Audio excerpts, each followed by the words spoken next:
here's a mystery about the universe that is so deep and profound that nobody talks about it. Space expands, right? And we talk about, in a certain region of space, a certain number of degrees of freedom, a certain number of ways that the quantum fields and the particles in that region can arrange themselves. That number of degrees of freedom in a region of space is arguably finite. We actually don't know how many there are, but there's a very good argument that says it's a finite number.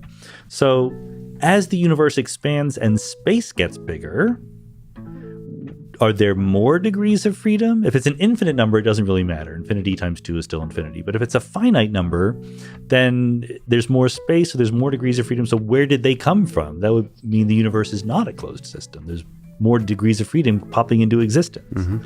So what we suggested was that there are more degrees of freedom. And it's not that they're not there to start, but they're not entangled to start.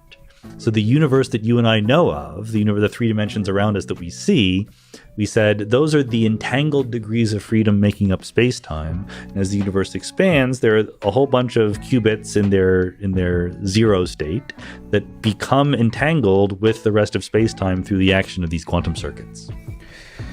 So what does it mean that there's now more degrees of freedom as they become more entangled? Yeah. So as the universe expands. That's right. So there's more and more degrees of freedom that are entangled, that are playing the role of part of the entangled space-time structure.